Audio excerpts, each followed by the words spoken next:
زندگی کا قرینہ روح مکہ مدینہ آدمی کو بناتا ہے یہ خوش اخلاقی آج ہمارا موضوع ہے علم و علماء میں، اور پہلا سیگمنٹ جو ماشاءاللہ ہمارے تینوں اسکالرز نے گفتگو فرمائی بہت زبردست اور بہت کنسٹرکٹیو نوعیت کی، کہ جو ایک تعمیری پہلو رکھتی ہے اس حوالے سے۔ اب ہم آگے بڑھیں گے، اور ظاہر سیرت نبوی صلی اللہ علیہ وآلہ وسلم کے حوالے سے بیان ہوا۔ میں مفتی صاحب کی خدمت میں جاننا چاہوں، مفتی صاحب یہ فرمائیے کہ اخلاق کے کچھ ہم نے خود ساختہ معیارات قائم کر دی ہیں، اور وہ رویے اپنا لیے ہیں کہ جو ہماری سوسائٹی میں ناپسند کیے جاتے ہیں۔ اب یہ بڑا اہم ایک معاملہ ہے جس کو ہم محسوس بھی نہیں کرتے اور نہ ہم اس کو برا سمجھتے ہیں، کیا فرمائیے؟ جی ہاں، یہ بہت سی ایسی چیزیں ہیں جو مختلف طبقات میں رائج ہو گئی ہیں، اور جو اس کا حامل ہوتا ہے، جو اپناتا ہے، وہ اور اس کے جو ہم ذہن لوگ ہوتے ہیں وہ اس کو سراہے ہوتے ہیں، لیکن جب آپ لوگوں سے اس کی رائے معلوم کریں تو نیگیٹو رائے آتی ہے۔ بالکل ایسے مثال کے طور پر سب سے پہلے میں جیسے اپنے احتساب کے لیے ہم لوگ پیش کریں کہ علماء ہیں یا مفتیان کرام ہیں، کہ بعض اوقات ایسا ہوتا ہے کہ بھئی زیادہ پبلک کو اپنے قریب مت کرو گے تو سر پہ چڑھ جائے گی، ایک فاصلہ رکھو۔ یا پیر حضرات ہیں، اچھے بعمل کی بات نہیں کر رہا ہوں، بعض ایسے ہوتے ہیں کہ جو بس یا پبلک کو دور رکھو، وہ اگر لوگ آگے بھی بڑھتے ہیں نا تو وہ ہٹا دیتے ہیں، اگر وہ ہاتھ چھونے لگے جھٹک دیتے ہیں، ہٹو بچو آ جاتی ہے نا، ڈانٹ دیتے ہیں ان کو۔ دوسرا کہتا ہے صحیح، آپ بالکل صحیح کرو، ان کو زیادہ سر پہ نہ چڑھاؤ۔ پیر صاحب نکل رہے ہیں، بچے جوتے رکھ رہے ہیں، سب کچھ پہننے کے باوجود پھر ہاتھ بھی نہیں ملا رہے، بس یہ 4 گھنٹے انتظار کر رہی ہے پبلک کسی مقام پر، لیکن پیر صاحب پہنچے ہیں تو انہوں نے پورے پہ ایک طائرانہ نظر تک نہیں ڈالی ہے، ہاتھ بڑھایا تو بس اتنے انگلی ٹچ کر کے نکل گئے۔ کسی پہ بدگمانی نہیں کرنی چاہیے، ہو سکتا ہے ان کی طبیعت خراب ہو، کچھ ہو، لیکن یہ بعض اوقات جو ایک ہم ذہن لوگ ہوتے ہیں نا وہ کہیں گے بالکل صحیح کیا، یعنی پروٹوکولیسٹ ہو گئے۔ ہاں، بس اس کو مریدوں کو ذرا دبا کے رکھو، ایسے ہی صحیح ہے۔ حالانکہ ابھی کتنی تفصیل سے بیان کیا، نبی کریم صلی اللہ علیہ وسلم مدینہ کی گلیوں میں کبھی تشریف لے جاتے تو جاریہ چھوٹی بچیاں آتی اور آپ کا ہاتھ پکڑ لیتے ہیں اور کہتی ہیں ہمیں کوئی ضرورت ہے چلیں، سرکار ان کے ساتھ چلے جایا کرتے تھے۔ تو یہ اخلاق۔ اسی طریقے سے ہمارے گھروں کے اندر ایک رویہ ہے کہ بیوی کو زیادہ سر پہ نہ چڑھاؤ۔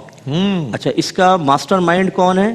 امی حضور اور بہنیں۔ اچھا، یہ کہتی ہیں کہ پہلے سمجھانا شروع کر دیتی ہیں، دیکھو تمہاری شادی تو ہو رہی ہے، یہ نہیں تم بیوی کے غلام بن جاؤ، ماں کو بھول جاؤ، بہنیں کہ ہمیں بھول جاؤ، اگر بھولو گے میں نہیں آؤں گی، ادھر رونا شروع کر دیں گے۔ ارے بھائی ابھی شادی ہوئی نہیں، رونا تم نے پہلے شروع کر دیا، یعنی اتنا پکا کر دیا کچھ حد نہیں۔ اب وہ اس کو بیوی کو آتے ہی ڈانٹنا، ڈپٹنا، تھپڑ مار دینا، میری ماں کی عزت نہیں کی تو طلاق دے دوں گا، میری بہنیں گھر میں آئے تو تمہیں اسٹرکٹلی کھڑا ہونا ہوگا۔ اب یہ سب گھر والے اس کو اچھا سمجھ رہے ہیں، لیکن یہ رویہ گندا رویہ ہے۔ وہ کسی کی بیٹی ہے، کسی کی بہن ہے، تمہارے بچوں کی ماں ہے، ایک انسان ہے، وہ بھی ہرٹ ہوتی ہے۔ یہ تم نے، اور یہ اگر رویہ تمہارے بہن کے ساتھ سسرال والے کر رہے ہوں تو امی دوپٹہ اٹھا کے اللہ بیڑا غرق کر دے اس بڑھیا چڑیل کا، اس کی ساس کا، مرتی بھی نہیں ہے، اس کی بہنوں کو اللہ تباہ کر دے، میری بچی کے ساتھ کیسا حشر کر رکھا ہے۔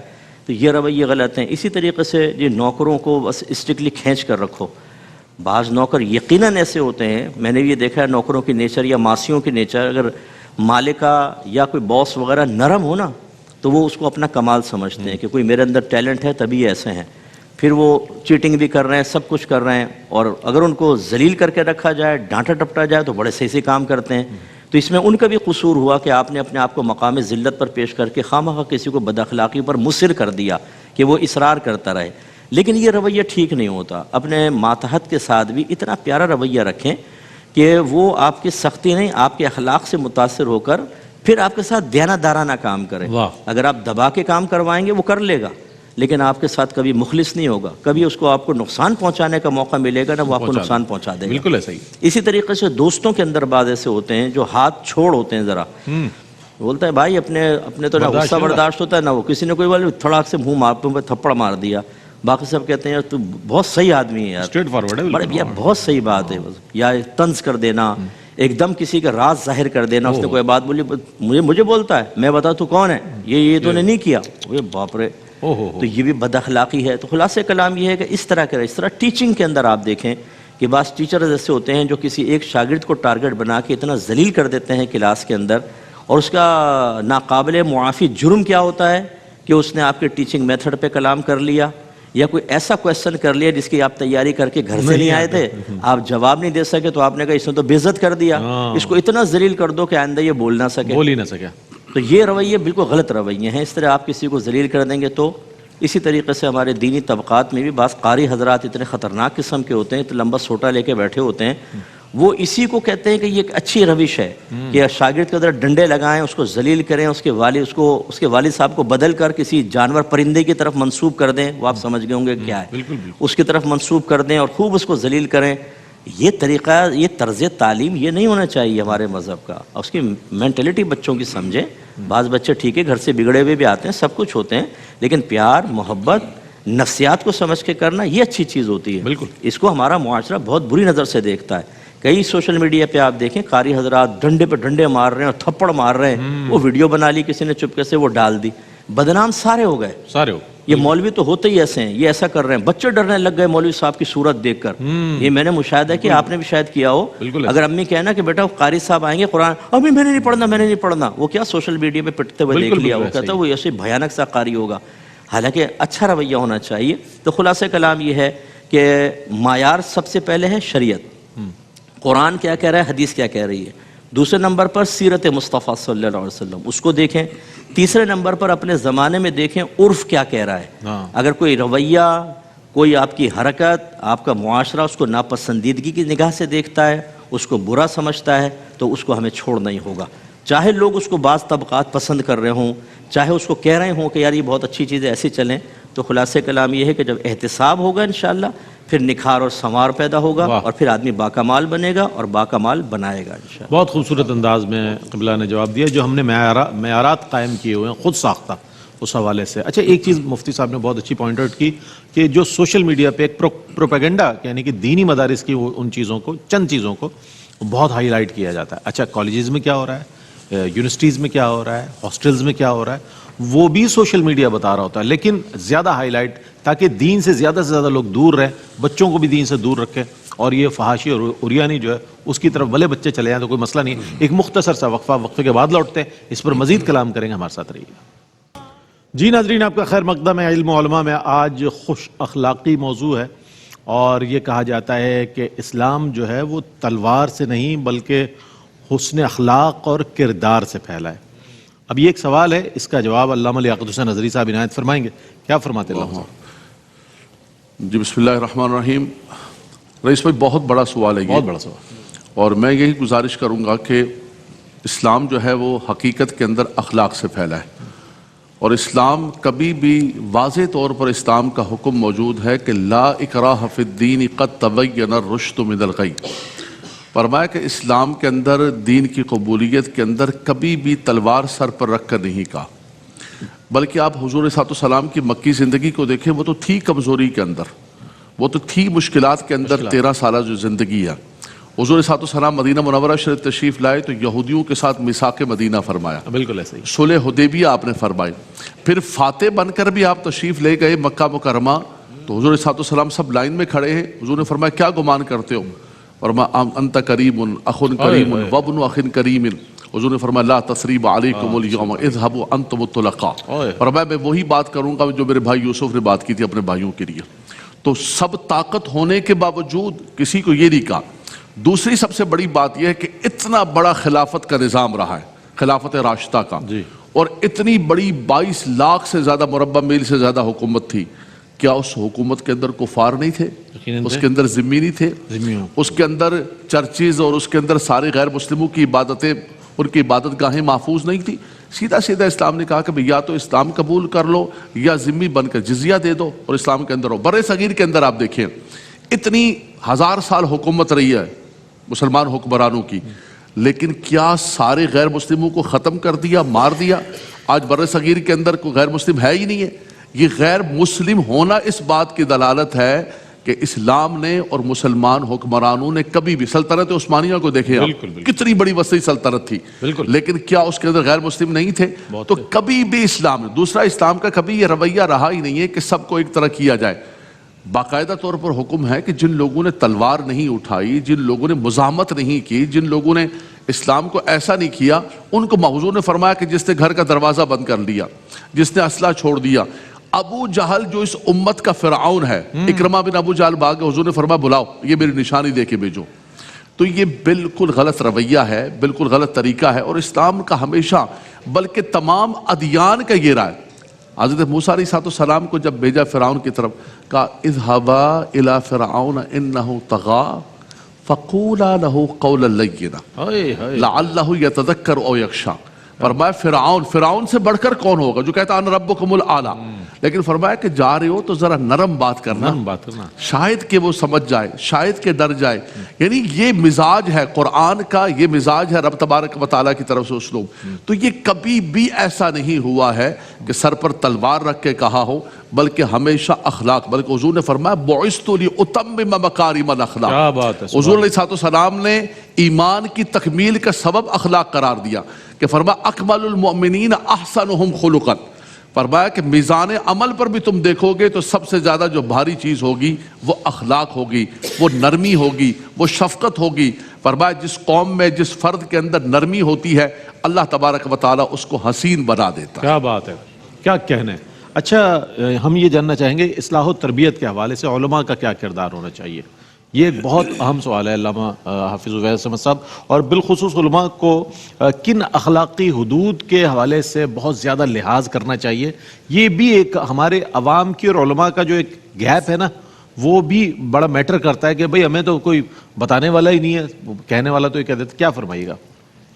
بسم اللہ الرحمن الرحیم. جی بہت اہم سوال ہے یہ، اور ظاہر ہے کہ علماء جس کے وارث ہیں، العلماء ورثۃ الانبیاء، تو ان انبیاء اور خاص کر نبی اکرم صلی اللہ علیہ وسلم کی سیرت کو اس حوالے سے اپنے سامنے رکھنا چاہیے. ایک تو یہ کہ آپ صلی اللہ علیہ وسلم کا مزاج گرامی یہ نہیں تھا کہ آپ کسی مجمع میں اترے، آپ نے تقریر کی، لوگوں کو ڈانٹا یا کچھ کہا، اور پھر آپ اس مجمع سے بالکل قطع تعلق ہو کے وہاں سے تشریف لے گئے، اور پھر آپ نے ان سے نہ کوئی رابطہ رکھا، نہ کوئی تعلق رکھا، نہ ان کو کوئی کنونس کرنے کی کوشش کی، نہ کوئی. آپ صلی اللہ علیہ وسلم خطاب بھی فرماتے تھے، بے شک، لیکن لوگوں کا جو لوگوں کی جو پوزیشن ہے اس کو سمجھتے تھے کہ کس مرحلے پر کیا بات کرنی ہے، اور آپ صلی اللہ علیہ وسلم سختی کے بجائے کنونس کیا کرتے تھے. تو علماء کو کنونسنگ ہونا چاہیے، سمجھانا چاہیے، اچھی طرح بات کو پہنچانا چاہیے. آپ صلی اللہ علیہ وسلم 3 مرتبہ اہم بات کو دہرایا کرتے. بے شک بے شک. تو اس کا مقصد یہی تھا. قرآن بھی کہتا ہے ادعو الی سبیل ربک بالحکمۃ والموعظۃ الحسنۃ وجادلہم باللتی ہی احسن. تو موعظہ حسنہ کی قرآن کریم نے جو ہے نا وہ بات کی ہے. تو آپ صلی اللہ علیہ وسلم جہاں لوگوں کے درمیان رہتے تھے وہاں یہ محسوس کرتے تھے کہ کون نماز میں نہیں ہے. آپ پوچھتے تھے بھئی آپ نماز فجر میں نہیں تھے، آپ جو ہے وہ عصر میں نہیں تھے، یا آپ صلی اللہ علیہ وسلم ان کی دینی تربیت کے ساتھ ساتھ جتنا ممکن ہو سکتا آپ صلی اللہ علیہ وسلم نے کسی کی کوئی مدد کرنی ہے، آپ صلی اللہ علیہ وسلم نے اس کی پریشانی کا کوئی حل پیش کرنا ہے، یا اس کو ایسا ایک فیس دینا ہے کہ وہ خود آ کر اپنے مسائل جو ہے نا وہ پوچھ سکے. جو آپ نے بات کی بڑی اہم ہے، گیپ پیدا ہو جانا. وہ گیپ جو پیدا کر دیا جاتا ہے چند رویوں کی وجہ سے کہ لوگ آپ کے قریب آئیں. جیسے مفتی صاحب نے کئی چیزوں میں اشارہ بھی فرمایا کہ بچے جو ہے جیسے قاری صاحب سے ڈر جاتے ہیں اور وہ کہتے ہیں کہ بھئی ہم نے پڑھنا ہی نہیں ہے. تو اسی طرح علماء کے رویوں کے اندر اگر اس طرح کی چیز پیدا ہوگی، یا علماء جو ہے وہ گفتگو کے اندر وہ بات کریں گے جو عموماً لوگوں کے مطلب کی نہیں ہے، لوگوں کے ضرورت کی نہیں ہے، اور وہ جیسے ہمارے ہاں پیشہ ور خطباء کا ایک طریقہ ہوتا ہے کہ ان کا مقصد جو ہے نا وہ صرف واہ واہ کرانا ہے، جی جی اللہ ماشاءاللہ جو بھی ہے، تو وہ یہ جو ہے نا یہ چیز جو ہے نا وہ دین کا تقاضا نہیں ہے، دین کا مقصد نہیں ہے. بالکل مقصد یہ ہے کہ آپ لوگوں کے ساتھ اس طریقے سے جڑیں کہ آپ کے اور آپ کے سننے والوں کا گیپ ختم ہو، وہ آپ کی بات کو سنیں، سمجھیں اور اس پہ عمل کریں. اور یہ آپ کو اس طرح کا رویہ رکھنا چاہیے. ایک آخری چیز یہ بھی میں اس میں عرض کروں گا کہ ہمارے ہاں سوشل میڈیا کا دور ہے، ویورشپ دیکھی جاتی ہے. بہت سارے اس طبقے میں بھی ایسے لوگ ہیں جو نہایت غیر سنجیدہ انداز اپنا، بالکل ایسا ہی حتیٰ کہ فحش لطیفے سنانے میں بھی کوئی کسر نہیں چھوڑتے، انہیں کوئی وہ بالکل کوئی آر نہیں انہیں. اور چلو یہ تو ان کی اپنی ایک جو ہے وہ سوچ فکر اور بد اخلاقی ہے. افسوس اس پہ ہوتا ہے اللہ رسول کے بارے میں بھی بات کرتے ہوئے نہایت غیر سنجیدہ. بالکل ایسا ہی ہے. بھئی اپنی غیر سنجیدگی کو کم از کم یہاں تو اسٹاپ کرو.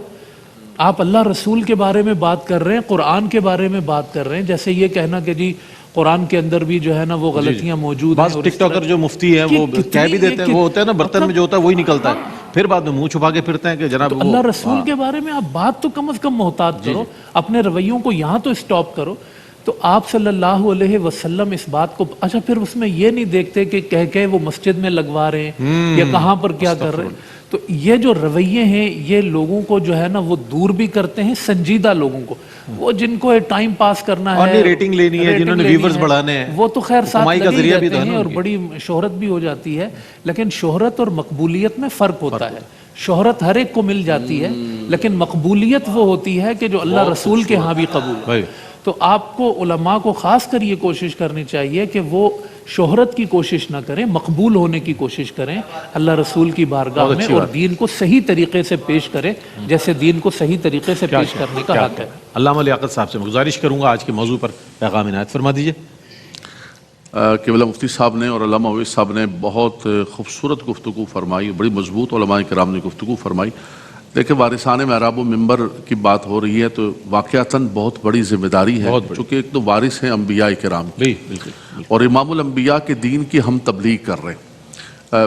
قبلہ مفتی صاحب کے اور ہم سب کے استاد علامہ عبدالحکیم شرف قادری صاحب رحمۃ اللہ تعالیٰ نے بچپن میں ہماری تربیت فرمایا کرتے تھے. ہمارے ہاتھوں میں میزان منشعب تھی, اس وقت سے فرماتے تھے کہ بیٹا جب تبلیغ کے لیے جاؤ تو نرمی اور اخلاق اور محبت اور تان و تشنیع نہیں ہونا چاہیے, اور پختہ بات کرنا, قرآن و حدیث کی بات. دیکھیں آج کے زمانے کے اندر یہ سارے جو حجام نکل پڑے اور سارے کیمرے لگا کے بیٹھ گئے, یہ تبھی ان کو اسی لیے جگہ ملی ہے کہ آپ نے کچی چیزیں کی ہیں. آپ نے صرف ریٹنگ کے چکر میں ضعیف روایتیں پکڑی, ادھر سے پکڑا, وہ جو علامہ صاحب فرما رہے تھے کہ صرف لوگوں کے سامنے, اور محراب و منبر پر بیٹھ کے لطیفے بھی گندے قسم کے کہ بھائی میں آپ کو کیڑے کا لطیفہ سناؤں. بھائی کیڑوں کے لطیفوں کے لیے جلسہ نہیں رکھا ہے, یہ قرآن اور حدیث کے لیے رکھا ہے. یہ لوگوں نے جو پیسہ خرچ کیا ہے اور آپ کو بلایا ہے, یہ لطائف کو مرکز نہیں ہے, یہ کوئی انٹرٹینمنٹ نہیں ہے, آپ کا منصب اور ہے کچھ. یہ انٹرٹینمنٹ کے لوگوں نے آج محفلوں کو بڑی معذرت کے ساتھ محفل رکھی ہوئی ہے, 11ویں کی 12ویں کی کوئی محفل ہے, کہتے ہیں یار پبلک کی ڈیمانڈ یہ ہے کہ تھوڑا نا انٹرٹین کیا جائے پبلک کو, پبلک ذرا خوش ہوتی ہے. علامہ صاحب نے بہت خوبصورت بات بتائی کہ ہمیں اللہ اور اس کے رسول کی بارگاہ میں قبولیت کا کرنا ہے. دوسرا سب سے بڑی بات یہ, عام طور پہ لوگوں کو, ہمارے لوگ بڑا شکوہ کرتے ہیں, ارے رئیس میاں یہ بچے نے سلام نہیں کیا ہے, بچہ سلام نہیں سکھایا. اللہ کے نبی صلی اللہ علیہ وسلم نے کبھی بھی بچوں کا انتظار نہیں کیا. خود سلام. مر رسول اللہ علی غلمان فسلم علیہم, حضور علیہ السلام نے آگے بڑھ کر. تو یہ ہم سب کے لیے ہے کہ ہم سوسائٹی میں, معاشرے میں اتنے گھل مل جائیں, بچوں کو اتنی محبت دیں کہ وہ بچہ خود دیکھ کر ایسا عمل کرے. یہ ہے میرے آقا صلی اللہ علیہ وسلم کے اخلاق کریمہ. اور آخری جملہ یہ ام المؤمنین فرماتی ہیں, ما ضرب رسول اللہ صلی اللہ علیہ وسلم امرأة ولا خادما الا ان یجاہد فی سبیل اللہ. مفتی صاحب نے بہت اس کو پر ساڑھے کہتے ہیں جناب بڈی نو مارے نہیں, بندہ تو کیویں پتہ لگے بندہ ہے, بندہ شیر ہے, کیویں پتہ لگے گا. بڑی معذرت کے ساتھ اللہ کے نبی صلی اللہ علیہ وسلم سے بڑھ کر شجاع کوئی نہیں تھا, لیکن حضور نے کسی عورت پر ہاتھ نہیں اٹھایا, کسی کمزور پر ہاتھ نہیں اٹھایا, بلکہ جتنا کمزور ہوتا حضور کے اخلاق اتنے زیادہ بڑھ جاتے, حضور کا علم اتنا زیادہ بڑھ جاتا. حضور کی سیرت طیبہ, سبحان اللہ. وہ سب کیا بیان کیجئے گا؟ آخر میں عوام سے گزارش کروں گا کہ ہم نے کافی کلام کیا, ہم دیانتدارانہ کلام کرتے ہیں کہ ہمیں بھی اصلاح کی ضرورت ہے سب, لیکن عوام الناس کا یہ کام نہیں کہ علماء کی یا مشائخ کی گرفت کرے. یہ ہم اس لیے نہیں کر رہے ہیں. بعض لوگ جو ہیں وہ کہتے ہیں یار دیکھو فلاں عالم کتنا بد اخلاق, فلاں پیر صاحب کتنے بد اخلاق, حالانکہ وہ بعمل بھی ہوتے ہیں, سب کچھ ہوتے ہیں. تو یہ ہو سکتا ہے کہ وہ مقتضائے حال کے مطابق رویہ اختیار کر رہے ہوں.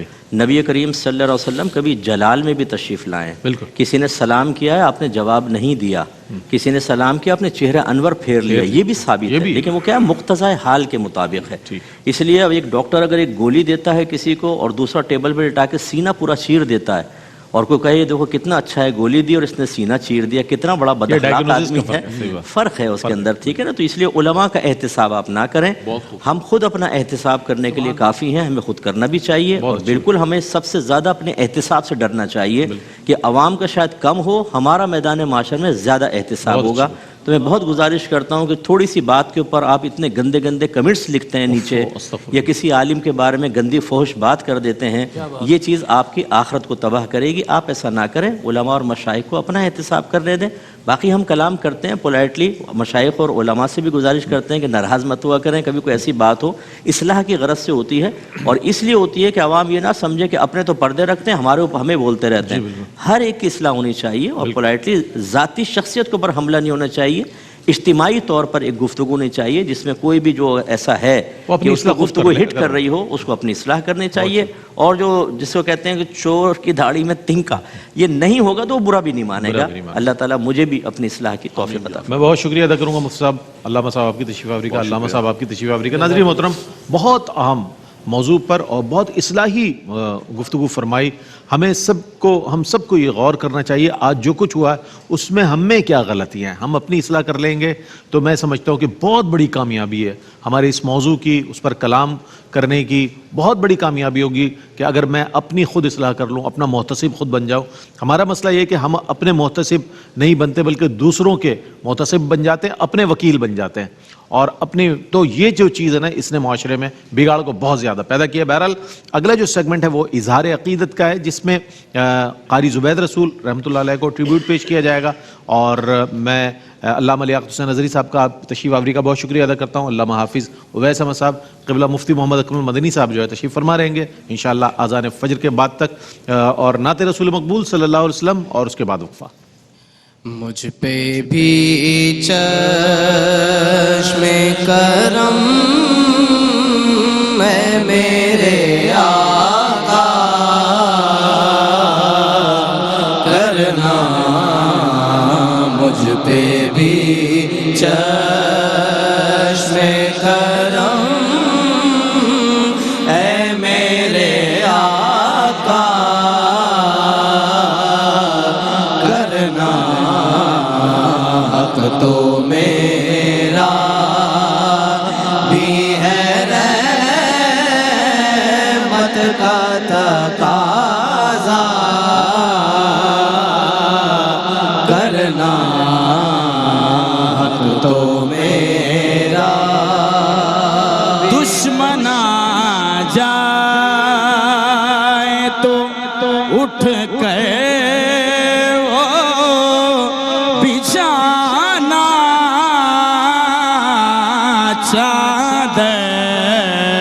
دشمن آ جائے تو